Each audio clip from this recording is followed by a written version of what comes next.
Hi everyone and welcome to a new episode of Days Podcast along with a new video. I want to thank you guys so much for liking, subscribing, viewing, watching, and listening. I truly appreciate it. We do have a whole list on what we will be talking about on Patreon and Spotify for exclusive episodes and videos on there. I am diligently working on them as we speak, but I just want to make sure you guys have free episodes as we do that. So we will be talking about 112 with their second studio album. Let's get into that. So Room 112 is the second studio album by the American R&B quartet 112, released in 1998, October 27th, 1998 to be exact. It was recorded between 1997 and 1998, clearly because if you go and check out where I talked about their debut, 112, there were a lot of people coming out when they came out. Aaliyah came out with One in a Million 2 weeks prior to their debut, as opposed to Little Kim and Foxy and a lot of people by the end of 96, where even into 97 when you're having, wait a minute, didn't Tony come back with Secrets in 96? Like, there was so much going on. Mariah Carey and Janet were back to back in 97, so it's just, as they're recording, they're hearing that, there's just, listen, everybody was busy in the 90s, everybody, okay? So the album features label mate Mase, okay? He had a release too, he had an album, and a few actually, and Faith Evans, and of course she had an album by 98 as well. She also had her album in 95, which we will talk about Faith Evans too. I want to talk about everybody, okay? That's what we do on this channel.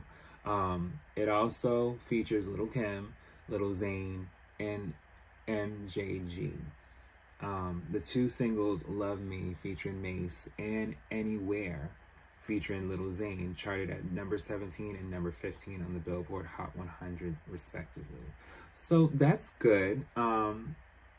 As far as being in the top 20, that is good. I know there are very much higher expectations where it's like, no, they need to be in the top 5.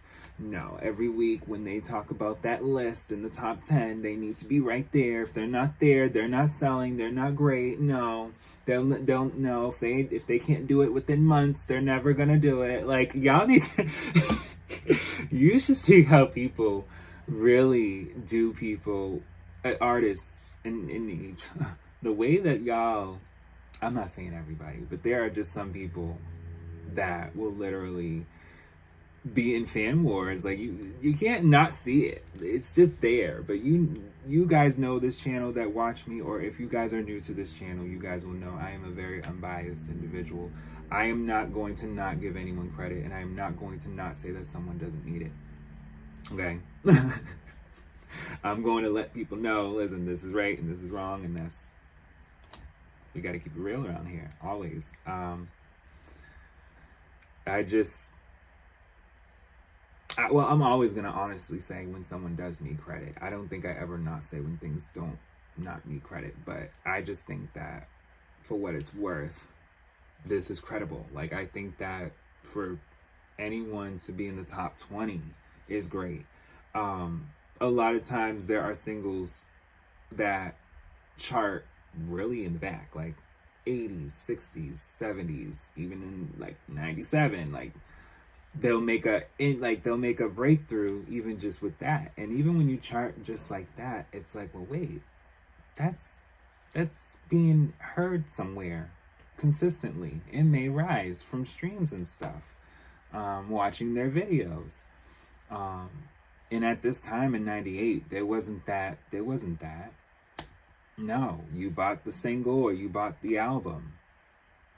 And if you bought it multiple times, that's why the chart placements were there. That's what it was back in the day.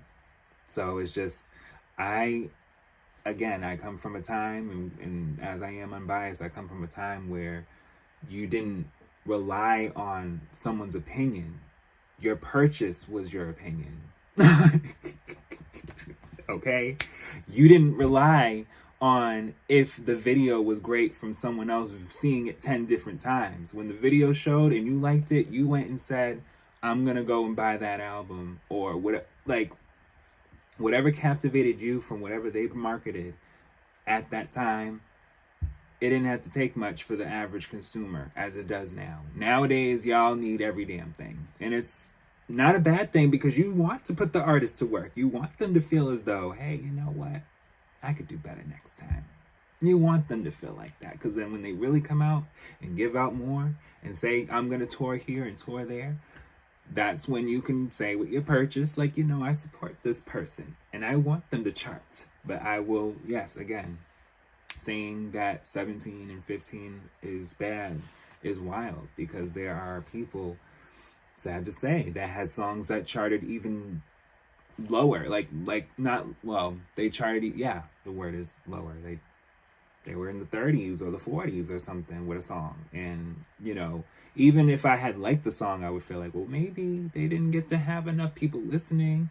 And then there's people that say, well, no, it's not a good song. And it's like, well, if it's not a good song to you, and there's more than 8 billion people in the world, and only so many subscribers or followers on whatever platform to stream, you can't really say it's all 8 billion people.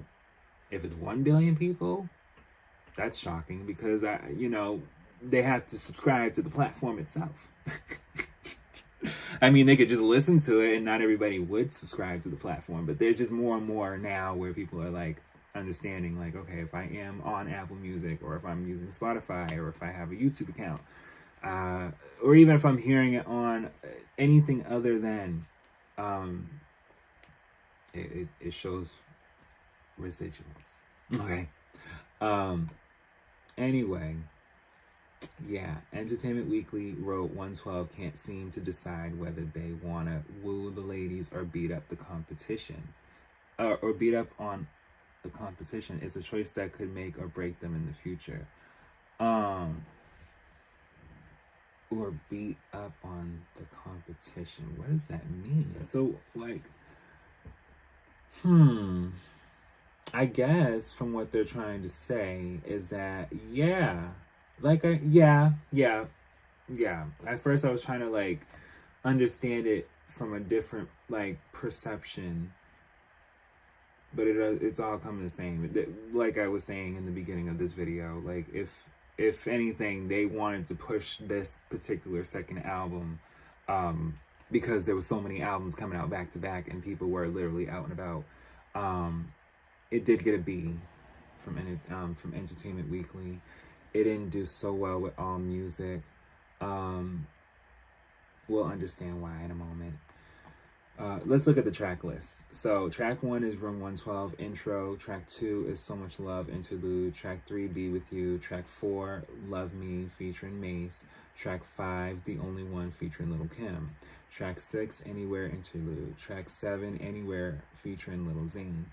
So I love Anywhere. I love Love You Like I Did. Track 8. Yes, I love that song too. Track 9, For a While, featuring Faith Evans. Track 10, Don't Go Away, interlude. Track 11, Stay With Me. Track 12, What You Gonna Do, featuring MJG. I'm sorry. Track 13, Crazy Over You. Track 14, Funny Feelings. Track 15, Nevermind. Track 16, Someone to Hold. So yeah, that's another pattern as far as in the 90s that you'll see. Whether it's groups or singers, there had to be at least 16 tracks. Like, we're giving you music. I mean, at least there had to be 14 at most. Like, I mean, there was close to 15, but I mean, there were some albums that may have had 12 or 13 tracks, but by the mid to late 90s, you was trying to really give like 17, 18, 19. Okay. But yes, track 17, All My Love. Track 18, You Are the Only One, interlude. And then track 19, Your Letter.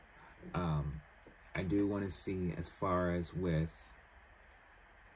their track listing and charts. So yeah, again, This is not going to be nothing that's not going to be familiar, because with certain artists that we may not be always talking about, Wikipedia or any other site will always kind of give a paragraph or two, but not always if it comes to certain albums. I always look at all different sources, but then again, I always try to keep it simple. Yeah, they charted at number 20 on the Billboard 200. So that is higher than what they did with their debut. And then the U.S. top R&B hip hop albums chart, they charted at number 6. So they was number 5 for their debut, and now they're number 6 when it comes to this particular chart, which isn't bad. It's kind of just saying, like, you know, you guys are kind of in the same realm, but a little bit better than where you were not even 2 years ago. Yeah, they sold and went double platinum. Trying to think. Yeah, so the year end charts for for 1999, they were on Billboard 200 for it being 65. And then the top R&B hip hop albums, they were on number 18. So yeah, they were much higher on chart placements, this particular album, than their first. Not to say that things wouldn't have been better, but of course, like we said in the beginning, there was all these different artists and all these different albums coming out, and this was an album where they just wanted to make sure they were out there to tour and promote too. And I believe they took some time off after this. Yeah, when it comes to the Part 3 album. So yeah, when Part 3 came out, their third studio album, they started working on that in November 2000. So they took some time off. We will talk about that album in the future. But yeah, guys, I want to say thank you guys so much for listening and watching, and I'll be back with more.